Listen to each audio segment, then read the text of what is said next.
चाहिँ आज कस्तो छ तर धेरै मान्छेहरू पनि पछि हुन्न तल भएर बाटो चाहिँ यस्तो छ एकछिन तपाईँहरूलाई म देखाउँछु बाटो चाहिँ यस्तो छ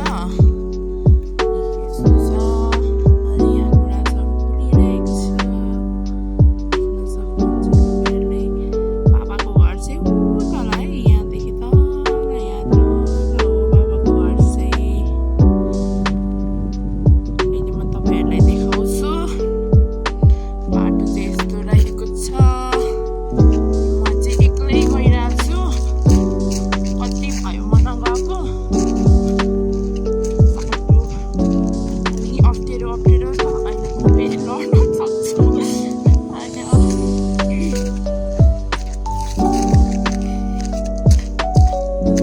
तपाईँहरूलाई म तल घर पुगेपछि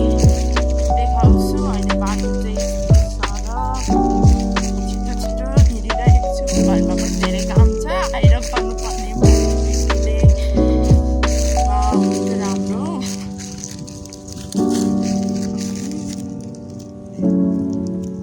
कस्तो राम्रो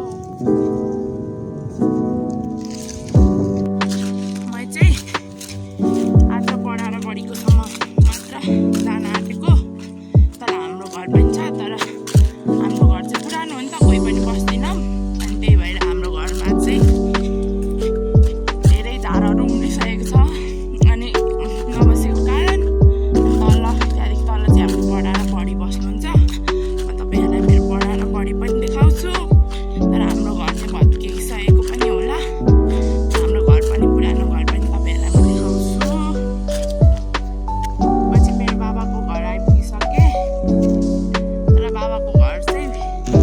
लडिसकेको रहेछ क्या यस्तो भइसकेको रहेछ तपाईँहरूलाई देखाउँछु है एकछिन पर्खनुहोस् है देख्न सक्नुहुन्छ मेरो बाबाको घर चाहिँ यस्तो भएको रहेछ हामी नबसेको पनि मेरो दिदी जन्मेर म नजन्मिकन माथि जानुभएको रे दिदी हामी चाहिँ माथि बस्छौँ दिदी चाहिँ 1 वर्षको हुँदा यहाँबाट जानुभएको रे यो चाहिँ हाम्रो घरको केरा पहिला बोजू हुँदा चाहिँ हामीलाई पकाएर सधैँ ल्याइदिनुहुन्थ्यो अहिले त बोजू पनि हुन्न भर्खरै खस्नु भएको छ अनि यहाँ पर आँपको बोट पनि छ सुन्तला पनि छ हाम्रो अब चाहिँ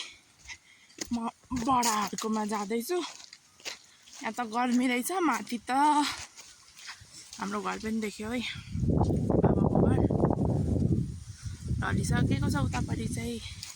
अब म बडाको घर जाँदैछु तपाईँहरूलाई म मेरो बडाको घर भेटेपछि बडा देखाउँछु पर्खनुहोस् फाइनली म चाहिँ बडाहरूको घर पनि आइपुगेँ अब बडा कहाँ हुनुहुन्छ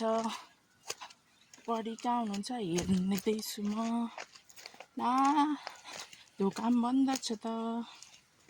कहाँ जानुभएछ त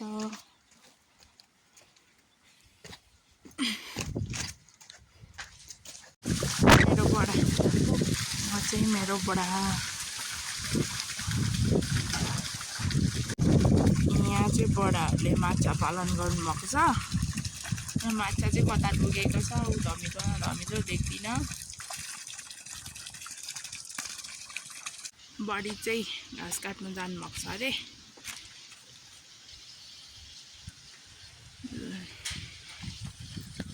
त्यसैले बडीलाई चाहिँ मैले देखाउन सकिनँ अब म एकछिन बस्छु अनि फर्किहाल्छु माथि धेरै काम छ आजको भ्लग चाहिँ धेरै लामो पनि भयो होला त्यही पनि फर्स्ट टाइम गरेको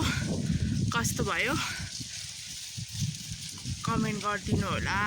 आज चाहिँ बाई बाई म छुटिन्छु।